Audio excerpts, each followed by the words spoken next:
Cet incendie a entraîné beaucoup de bruit au point où les populations ont alerté les services de secours, notamment le groupement national des sapeurs-pompiers.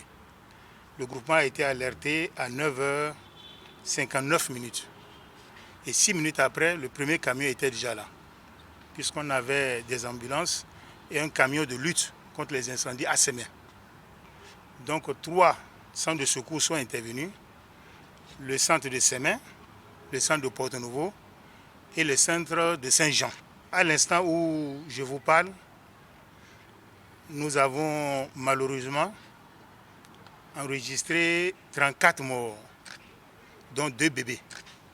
C'est des morts calcinés, puisque la cause de l'incendie, c'est le carburant, notamment le carburant de la contrebande.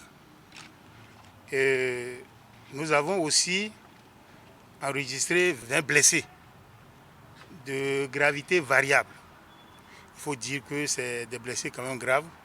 Je ne vais pas aller dans les détails, mon collègue de la santé va y revenir. Il vient brûler de degrés assez importants avec des surfaces corporelles touchées allant au-delà pour la plupart de 40%, donc vraiment des lésions très graves.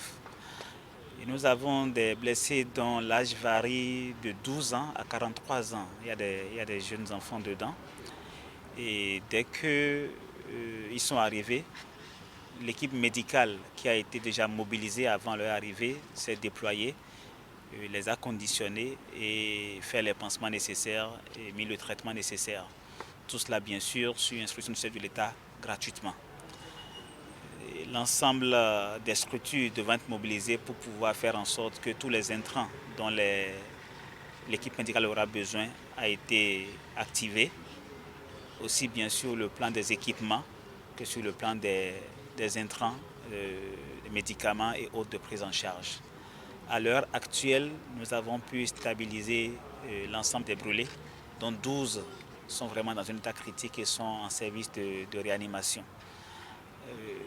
Il faut dire que avec l'intensité de l'incendie, les niveaux de brûlures vont parfois jusqu'à 100% de la surface corporelle touchée. C'est vous dire le degré de gravité des cas que nous avons devant nous. Prise en charge donc, de tous les soins médicaux est gratuite. Tous les consommables qui sont utilisés ont été servis.